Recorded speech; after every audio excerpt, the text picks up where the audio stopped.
a great pleasure that I now invite one of the leading brain experts in Denmark to give a presentation about the link between brain health and quality of life.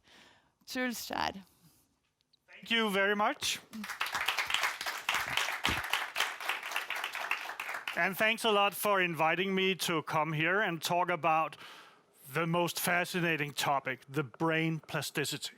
The thing that the brain can change based on demand. And I want to talk about the brain health and compare it to quality of life. First of all, this is a brain. This is a real brain, not just an MRI. And if we look at a brain like this, we have 100 billion neurons.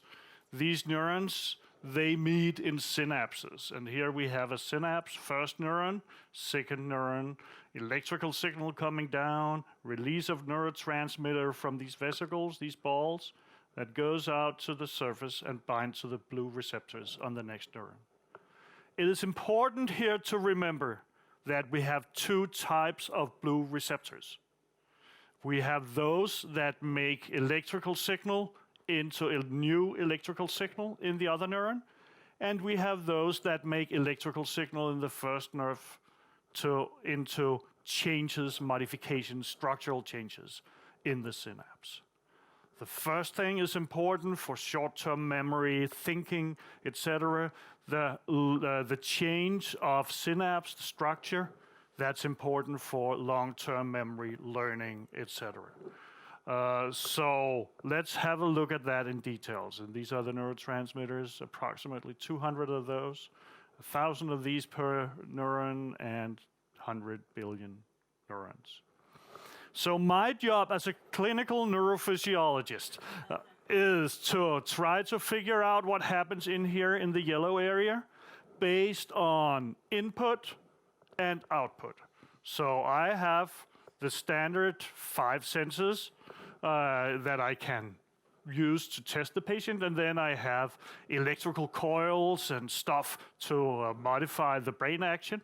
And out comes motor output, conscious motor output, and the unconscious motor output, like sweating, pupil dilation, etc., etc. And then, of course, I can measure it with EEG and other methods. If we look deep into the brain, we know that there is a reward system here. This reward system is essential for everyone. Whether you are healthy or sick, whether you are lazy or very active, you need reward in the reward system. You need reward for physical activity in ventral tegmental area. You need expectation of reward, the thing like you go to work even though you don't get paid until a month later, or in some countries a year later. But that's the nucleus accumbens that make you go. And the amygdala, the negative reward, the fear of snakes and spiders, etc. But while this system is automatic, this one is not automatic. This is what makes sense into our reward system. This is what can be changed. So if we want to talk brain plasticity, we don't talk the reward system. That's just the engine, the motor. But here, the cortex, the outermost 5 to 8 millimeters of the cerebrum of the big brain, that's what can be modified when we work with it. And that's what I'm going to talk about today. A picture like this sort of tells us that this area is a speech area. That is not quite true. It is, and there are networks for speech, and there is a concentration of neurons related to speech in that area. But fortunately, this network extends beyond the area. So if we get a plaque or a stroke or a tumor or something that changes either axons or neurons, dendrites, whatever, in a given area, we will see that this stops working for a while, but there's hope for rehabilitation. And the reason is we have the networks around it that can be strengthened when we use the brain. Because the brain is plastic. That means basically like the biceps here grows bigger when you use it, the cortex here becomes bigger when you use it. Some of you might remember the old smartphones, well, before the smartphones, the first cell phones where you sort of used your thumb to press on certain numbers in order to write an SMS. And there was actually a study out then where they gave people their first cell phone. And before that, they made an MRI. Then they worked with the smartphone, the cell phone for 2 months. And then they looked at the brain again. And what happened? The area, the cortical area, the motor representation in the left hemisphere of the right thumb grew. So basically, by using the brain, not only do you, by using your body, not only do you do physical activity, but you also do brain activity, and you see that the brain grows. So here we see an example, small synapse, training, big synapse. This is structural. This is functional. You see the signal of the first neuron, and out comes a very small signal on the next neuron. Now we train, we have a lot of common activity in the two neurons, and you see that this neuron now has small dots. It has changed. That's plasticity. This is Hebb's rule. Hebb said, what fires together, wires together. So it basically means that these are now closely connected. So the next time you get the signal in, like this, you get a big signal out. That is the effect of plasticity. What is the short-term effect of visual deprivation? So basically, 9 years ago, we did a study. We blindfolded a patient on the right eye. We waited 48 hours, and we took away the blindfolding. And now the question is, how sensitive is the brain when you blindfold an eye? So we look at the visual cortex, the area that's used for visual processing. And we used a coil, so an electrical coil. So we made a strong magnetic field, and that sort of activated the visual cortex without any visual input. The patient thought there was a blinking light. There was no light. There was only the coil. And now I have a question to the audience, so listen carefully. What do you think happens if you blindfold a person for 2 days? Will there be changes in the sensitivity of the cortex? And if so, do we need more current or magnetism, or do we need less? How many of you think that it will be unchanged? It's only 48 hours. None of you. Very good. So there's a change. What will happen? Will the brain need more current to be activated? Yes. None of you suggest that, but that's the answer. If you look here, you will see that up here we have the amount of current, and you see there's a small light here. Here's a great light when you get a lot of current. But already after a few hours, you will see that you need more. You need to go from 45 to 55% of max in order to activate the brain. So if you don't use the brain, it becomes lazy. Use it or lose it. A study that gave the Nobel Prize to Hubel and Wiesel, that's long-term plasticity.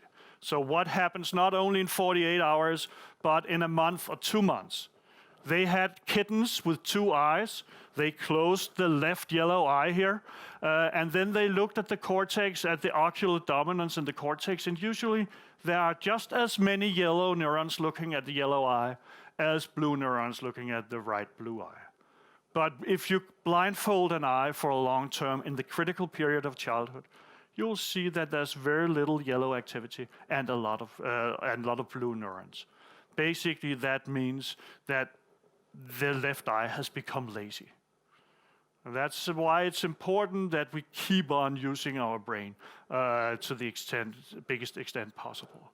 If we look at MS, we will see that there are several phases. I'm not very much into MS. I won't try to be a specialist, and I will try to focus on the clinical disability and the brain volume. And basically what you see here is that the brain volume goes down as the clinical disability go up. But are there any ways that we can keep try to keep brain volume, because everyone uses brain volume, loses brain volume. So as soon as you get a year older, well, your brain has shrunk a little bit. But you can try to counteract it, and that's what I want to talk about. So exercise is one example where you see the amount of exercise down here, and you see adjusted total brain volume, and you'll see that in all age groups there is an increase, maybe not so much in the lower age groups, but in the higher age groups you will see that being physically active is very important for the brain volume. And brain volume is very important for our ability to do cognitive things. So you can also do focal things. So you can focus on doing a specific things, like reading Braille. Is it good to be good at reading Braille? Yeah, if you're blind, that's a good thing. Does that train all your brain? Well, part of it. And the important thing here is that not only do you see areas grow, but you also see areas that are better at picking up signal. So this is a SEP. A SEP basically means that you do stimulation in the periphery, and you look at what part of the brain is involved. And after a year of reading Braille, you have a much bigger connection from the input to the area that does part of the processing. Okay, so now the brain is plastic. How does that relate to the good life, which is the other half of what I'm going to talk about? Well, what is good life? Well, you can ask, and retire at 55 wouldn't be bad, would it? That's in 2 years from me. Or all these things. But I think it's much better to try to look at this, to get balance in life. So the good life is a life in balance. What gives you the best meaning? Is that the job? That's for many people. That's religion. That's for other people. That's family and relationships. That's physical exercise. It's very different what we focus on. I believe that trying to go into one of these other slices of pie here would be a very interesting experience for many of us. I myself have tried to go into talk to people I don't know part of the brain. Basically, I sit down in our local community train and talk to people, and they just look at it and say, oh, he's crazy. But that's one way to get a balance in my life, because I am so busy with job and family. That basically means a lot to me. If we ask for numbers for quality of life, well, there is the Human Development Index, which is illustrated here. And that's one way. The Happiness Index is also very important. That's also something that has been discussed a lot in the media. But taking these quality of life measures into account, how do you get started? How do you get your brain involved in happiness? Well, you can sit down and think. You can be socially active. This is the thing I try to do in the train. You can sit down and do Sudoku, or read books, or do puzzles. By the way, I'm terrible at puzzles. There was on the national television, we did some study with autism a year ago. And I was competing with one of the autistic girls, and we had 10 minutes to do a 200-piece puzzle. She did 200 pieces in 9 minutes, and I did 11 pieces in 10 minutes.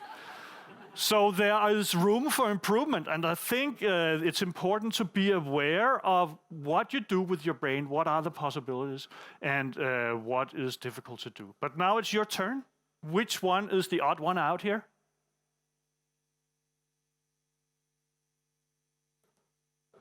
T, this one, yeah. Which one is the odd one out?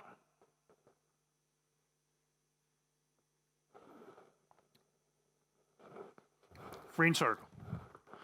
So basically our brain, like the monkey brain, it has a lot of capabilities. And what the monkey brain can do, and we can do is that we can also look at faces, recognize faces, take other people's emotions into our brain and understand them, like poking your tongue at the monkey and pokes back, or do the same thing with children.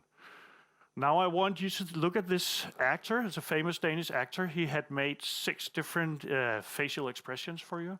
And I want you to match the expression with fear, grief, happiness, disgust, anger, and surprise. So what is the first? Happiness. And the next one? Surprise. And fear. Grief, disgust, and anger. Very, very good. So this was easy for you. I'm not sure it induces a lot of plasticity in your brain. But what if you do this? This is much more complicated. Basically, this guy, he is 100% angry, happy, and 100% sad. And these have been made with facial morphing. These are like 90% happy, 80% happy, 70% happy, etc., etc. This is hard. This is hard for your brain, but it does train your brain. And training brain basically means that we go from here being unaware, incompetent, then we experience that there's something to be trained, become aware, incompetent. The training is very hard, consumes a lot of energy, and when you do that, you will automatize acts. You will be don't think so much about how you walk or how you talk or whatever, and then you become unaware, competent. That's a goal in cortical plasticity, in learning, that you get over this. And when you get older, when you get a stroke, when you get an attack, some people will experience that they go backwards. So by being active and inducing a lot of plasticity in the areas that are important for the good life, it will be easier for you to withstand when the next attack comes. I will end up with this Gardner's 8 intelligences. So basically Gardner, he had 7 intelligences, then he got another one, and then actually he got 9 towards the end. But I think these 8 are the most important ones. And up here we have word smart, logic smart. That's what most of us think about when we talk intelligence. But intelligence is so much more. Intelligence is also music smart, especially people smart. If you're not people smart, nothing else matters. Plasticity is the take-home message of my talk. Thank you.